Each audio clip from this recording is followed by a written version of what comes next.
Hey, what's going on guys? Mark back in the workshop on Mark's Aquatics. Right, on this little episode we're going to be breeding some lovely little Kribensis. Okay, now I've had a pair in one of my tanks now for some time and I've kept them around the 24 degrees mark, but I thought I'd just up the ante a little bit and we're going to breed them. So I'm going to push that temperature up a couple of degrees over the next couple of days and hopefully we'll get them spawning. Now I've been preloading them and feeding them up lots of food to get them into condition. Okay, now I feed them a lot of spirulina blocks and things that I press together, algae wafers, things like that. They're an omnivorous fish, but they do like to have their algae as well. So we got to feed them plenty of those sort of foods, flake foods, which are high in algae, multi sort of vitamin flakes, which you can buy as well, just to get them live food, bloodworms, things of that nature, which they can find in amongst the gravel.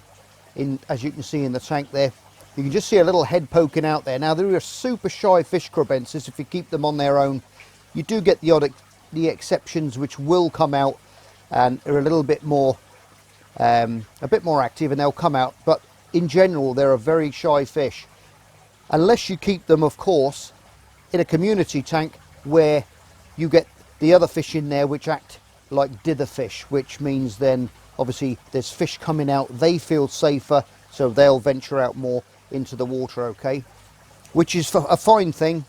But a lot of people, this is where a lot of people can get it wrong, because Kribensis can be, well, they've got a wide variety of characters in them. Some of them will be absolutely fine, others will be complete psychopaths when they breed and have a go at everything and anything in their territory around their cave. Okay, now this is where you've got to be watching it if you're going to be breeding these in a community tank, because if they do turn on your other fish, they can shred them in no time at all. The males will become super aggressive, okay, and they'll guard that territory with their little lives. So anything that comes near it, they're going to attack it, okay, which is not going to be good for a community tank. So what I suggest you do is do what I've done. I've got a little cube tank here, a little nano tank.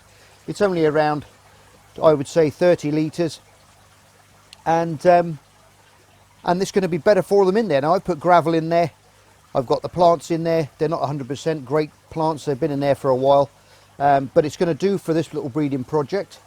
So what we're going to do is, you've got to breed them in a cave. They're not going to breed in anything else. They're not going to lay eggs on the gravel or anything like that. They are predominantly cave spawners, okay. Now they'll lay their eggs right on the ceiling of the cave, where the female will guard those eggs. And here comes the little girl now. She's just going in her pot. She will guard the eggs. He's poking his head out now, seeing is there anybody else around, because I'm going to be guarding these eggs.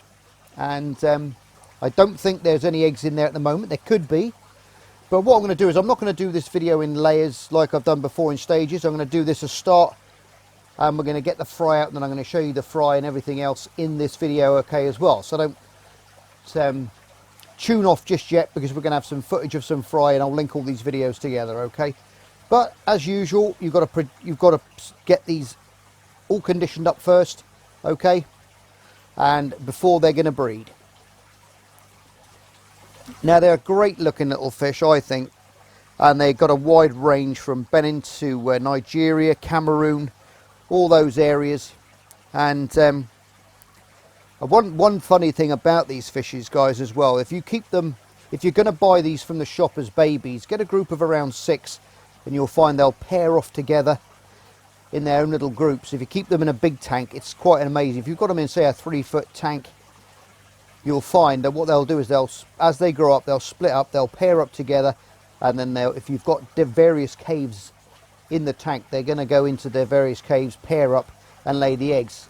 And the comical thing is, they will actually steal each other's fry, which is hilarious to watch, because as the clouds of fry come out the cave as they get older and they go free swimming and looking for food, they will corral, they'll try and steal, or they will steal other fry from other males and females, okay, to boost their harem up, and it's quite funny to watch them do that. pH of around 5.6 to 7 they're going to tolerate. Hardness as low as sort of 2 to 3 on the old KH. Temperature anywhere around 24 to 27. The males get to around 4.8 inches, okay, and the females get to around just over 3 inches, okay. Males are more streamlined, more pointy fins, and generally bigger, like I just said. The females get that lovely red belly on them, and they're shorter, more compact, with a little rounder belly, which you'll easily tell them apart, okay. They're super easy to sex apart. If not, you can always look online.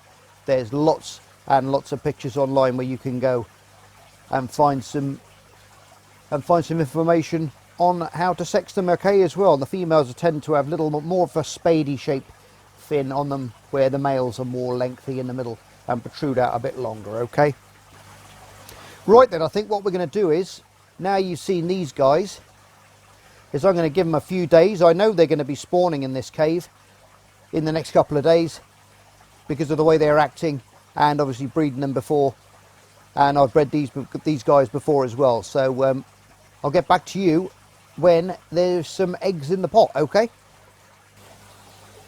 Right, okay guys, we have now got some eggs on the roof of the cave. Now, I'm not going to go shining my torch around in there because I'm not going to see them. I know there's eggs in there. I've just managed to see them looking up very, very quickly, and I saw a couple of eggs on the roof, but they will lay right in the top of that pot, and they are guarding those eggs, and they're not going to come out of that pot. The male pops out now and again and does his little perimeter little search, make sure there's nothing else in there which is going to harm or predate on the eggs. But as we know, there's nothing else in there to worry him, so they're all safe and sound. After a few days, the eggs are going to hatch, and they're going to be little tiny wrigglers, and they're going to stay inside that pot. And Mum and Dad will be guarding them, and they are absolutely amazing parents, these guys. They really are. They're not like rams and things that you only have to look at them a little bit funny and they're going to gobble them all up and eat them, okay. These guys are absolutely amazing parents, and they will look after those wrigglers with their little yolk sacs, which are inside that pot, until that yolk sac is absorbed into their body, and they've got a little bit more power, and that little engine starts going, that little tail starts going, and then they will become free swimming. And at that stage, they're going to start to creep out of the pot and actively look for food. Now, the males and the female will look around for food, okay. They will actually chew up food as well and spit the food out and crunch it up into little tiny bits for them, okay, if they find anything. But when they hatch and they start to free swim, Artemia is the best food that I've come across to get these guys going, okay. Micro worms as well as Artemia, the old freshly hatched brine shrimp. Put that in there, sieve some out, make sure you run it under that fresh water, of course, to get all those salt deposits out from the actual hatchery. And then you can put them in the water, and these little guys will then go to town and eat them all up, okay. And they're going to grow quite quickly after that. But what I'm going to do is I'm going to separate the babies out, and I'll put them in a bigger tank because I've got plans for this tank. I just want to show you how easy these guys are to breed, okay. And then I'll show you some footage in a little bit on these guys feeding on the baby brine shrimp, okay. But like I said, now I know there's eggs in there, so I'll get back in a couple of days time and I know they've hatched. Well, they're going to be free swimming on about the 7th day, okay. So I'll tell you what, I'm going to come back at around day 7 and we'll have a look and see what's going on then, okay. Right guys, it's day 7 and I've just come in the workshop and they have just corralled all the babies straight into the pot and hidden them away from me, because like I said, they are very, very shy fish, okay. Little heads poking out there still, looking all, don't you come near my pot or I'm going to get you. But what I'm going to do is I'm going to very carefully now lift that pot out, and I'm going to put it into another tank and let them settle into a tank next door. There's not as many babies as I thought there was going to be, because these are quite a big pair, but we've got some out, which is perfect because I don't want thousands, and they can have up to 300 fry, 350 fry. Sometimes they can have massive clutches of eggs and fry. So this is good because I didn't want thousands of them, but it's going to be nice so I can show you what the fry look like, okay. And we can add some baby brine shrimp in there and watch them have a little feed. So I'm going to get back to you now when they're in the other tank, settled in, and Mum and Dad can stay in this tank for a few more days and let them settle in again before I move them back into their other tank. There you go guys, we got some of the gangs come out the pot there. You can see their little bellies have got They're full of micro worms that I've been feeding them this morning. Everyone's happy. Now that's just a few of them. There's some, they're all around the tank in here. If I just go back a little bit, you can see I've put a plant there. You can see some more at the back there swimming around. And they're all over the place, hiding in amongst the gravel. The lights haven't long been on, but they'll slowly find each other and get back into the gang. Now I reckon there's probably around, maybe about 80 or so, which is a good little haul for what I want. I'm just trying to get you a better closer up picture. Now they're super fast, these little guys, and when they start to free feed like this and free swim, they're going to have a go at absolutely everything, okay? But obviously they're very small and they're hard to zoom in on. The old camera's trying to keep in focus here, trying to look at them. There you go, that's a little bit clearer. But they're absolutely stunning little babies, look at that. Beautiful coloration. And they're off all over the place. Now you've got Infusoria, which is naturally in the tank anyway in here, in this old substrate. And they've been picking that off. And I've been feeding them the water worms as well. Putting a little paintbrush or two, scrape a little bit of those out the pot and put them into the water, and they've been feeding on those quite happily and putting on a little bit of size. But I've got some brine shrimp hatching out, so I think what I'll do is I'll get some of those guys out and I'll put them in the tank and you can watch them have a feed, okay? Right, okay guys, I've got some freshly hatched brine shrimp now. Just literally popped out. You can see a few of the little cysts there, the egg cases still floating around on the surface, which have come out through the tube as well. But these have literally just come out, and this is what when they're at their most nutritious stage, okay, because they've still got that yolk sac. If you look at some of them there, they're very, very yellow compared to some of the others, and they have got the yolk sac in, so they're full of protein, which is what these little babies are going to want. So what you've got to do then is, obviously this is salt water. I've just put my torch up against the side there just so you can see them, but you're going to need one of these, okay, because you've got to rinse your brine shrimps out. So turkey baste some out of there, put them into this sieve, hold it over the pot still, so that salt water, that briny water goes back into there, okay. Then give them a little quick rinse under the tap like that to remove that salt, and then just place them in the tank, and they'll swim around quite actively for a couple of hours, and they'll be eaten by that time. So because obviously they will die in fresh water over a time because they're used to the salt, but hopefully the little guys will finish them all off by then. So let's get some in there and see how they go on these. Right, okay guys, there you go. There's a seething mass of baby brine shrimps in there, all ready to rock and roll. I'm going to put them in the tank and see how these little guys get on with them. Right, there you go, as quick as that. And we've got a lot of them in there. So these little guys are going to be hiding amongst the gravel around the substrate.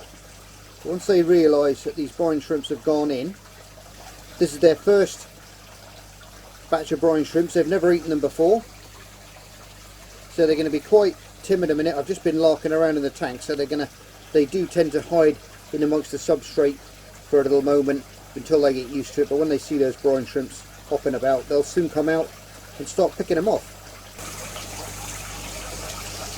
Right, this guy's a little bit more active now. And if you keep an eye on his little belly there, you'll notice it's quite pale at the moment.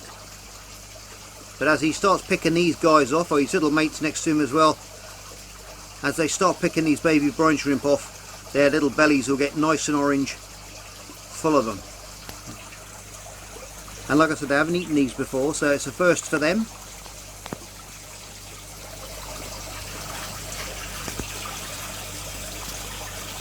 But it won't be long before they get a taste for them.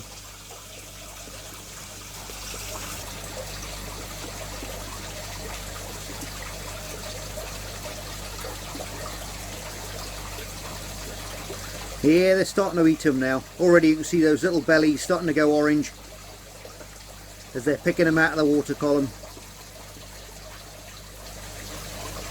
And it's fantastic to watch them. Oh, he spat that one out again then. Beautiful little guys, aren't they?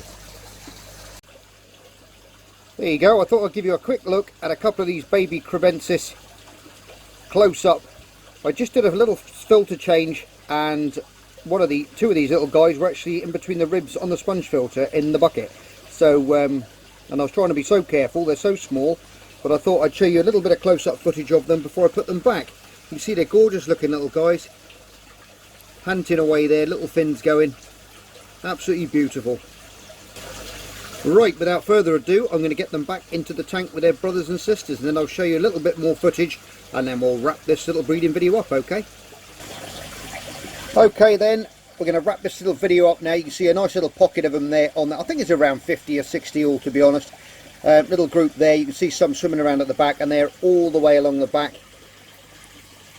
Down, hiding behind the substrate. They're in amongst this plants here, underneath the log. Little pockets of them all over the place, but I'll give you an update on these guys in a couple of weeks' time when they're a little bit bigger. And you can see how much they've grown. Anyway guys, as always, love you loads. Thanks for tuning in to another video of Mark's Aquatics. If you like these videos, hit the old subscribe button and that notification bell for upcoming videos, and have a look back at some of the other breeding videos that I've done in the past. Something you may find something in there that you want to breed that I've already covered. So look in my playlists and see what you can find. Anyway, you're all stars, love you loads, take care, and I'll see you on the next episode of Mark's Aquatics. Bye for now. Just me and my guitar.